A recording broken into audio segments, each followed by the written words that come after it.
Good morning and welcome to the final recording of the semester. Congratulations on making it all of this way. This one we will be looking at, this week will be kind of based around reflection, application, and how you move this forward in the future. Just a quick little book. That was our book for the year, Building Trauma Sensitive Schools.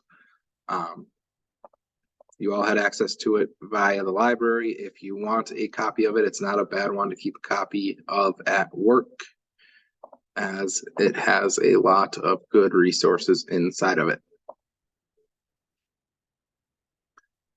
So, what are you learning in your program of study about being a scholar? What about being a practitioner?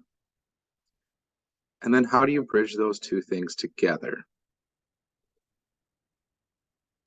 Just kind of an open-ended question for you to think of as this course is wrapping up.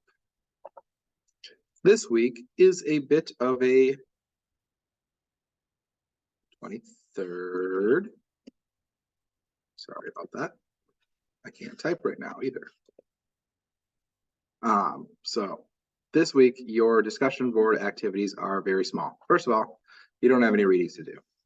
Second of all, your discussion boards are responding to this question that I'm about to ask you, and it's not even a question, it's a request. I would like you to make some kind of affirming statement or a thank you to one of your cohort members who either you've enjoyed their posts throughout the semester, or they have somehow helped you with their responses, or just personally. But I just want you to say thank you to somebody in the cohort in your closing remarks. There is no responses required other than that. For discussion board 1, there is a link to a survey. Please complete that and then just put completed survey in here. You don't have to dialogue with your peers at all this week. What you're going to be focusing on is the final assignment, which is due Monday the 23rd.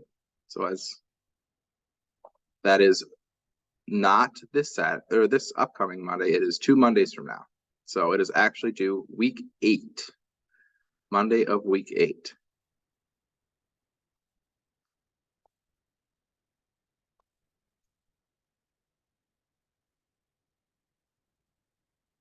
Sorry, I did not catch this. It ends on October 25th. I'll fix that too before I post it.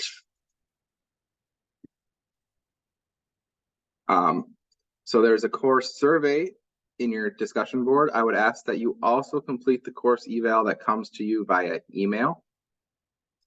We know that it's focused primarily on undergraduate students, but it is important for us to see your perspectives on the course.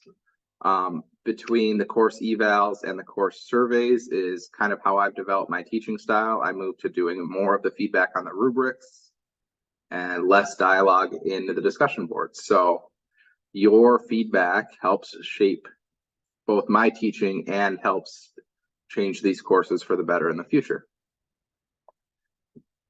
So your final assignment is on stakeholder engagement in trauma-informed schools. I should have mentioned right away, I'm going to try to make this video short so that you can get working on this, because it is a bigger assignment. Expecting 5 to 7 pages of writing in addition to your cover and reference pages. You can also, if I work correctly, isn't there an audio video option? Nope. Yes, there's not. So what you are going to do is develop a plan to support and train one of the following education roles. So you're not going to pick all 8, you're not going to pick 2, you're going to pick 1.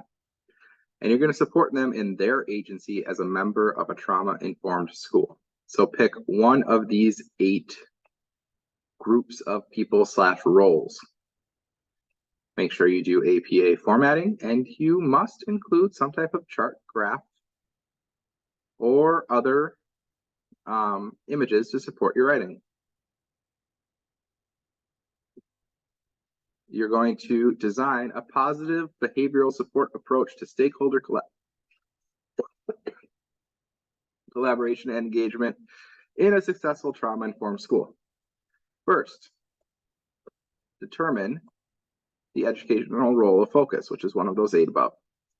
You're going to describe that role in terms of what you know about them and why they are instrumental to the success of trauma-informed schools. I recommend doing some outside research.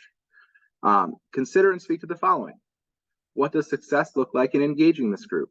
What do you want the role to know, believe, and practice about trauma-informed schools? In order to support success, identify at least 2 well-defined SMART goals for the role. SMART goals are specific, measurable, achievable, realistic, and they have a time frame.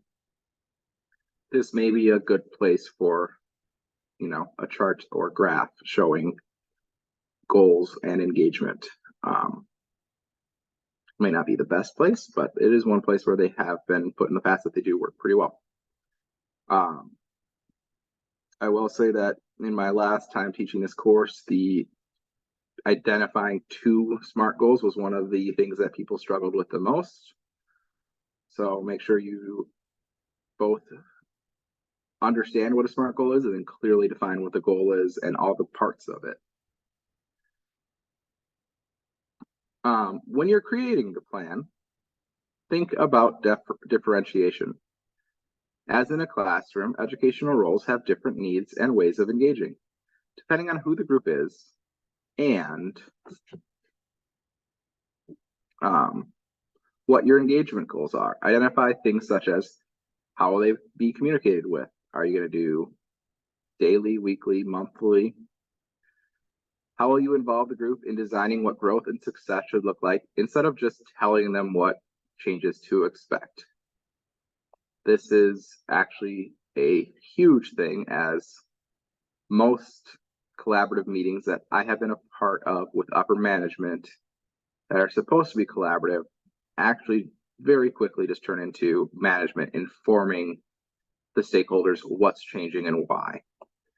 So make sure that you have a plan for how they are going to be involved in making the decisions instead of just being told what decisions were made.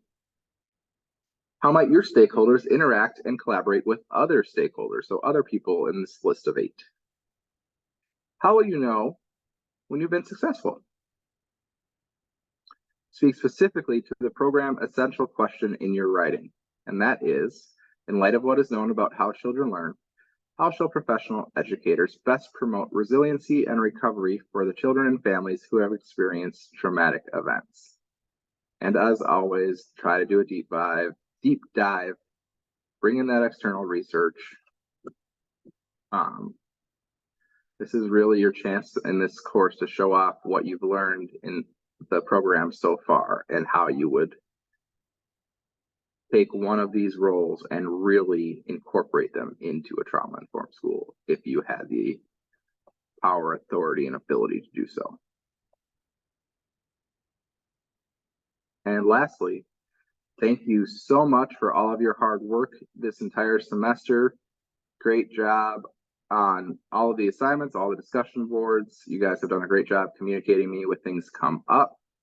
I am hoping to grade your assignment 3s by the end of the week. And then I will turn around and start on your assignment 4s because they'll be coming in shortly afterwards. With that in mind, have a great week, have a great rest of the semester, and I look forward to seeing you in your future classes.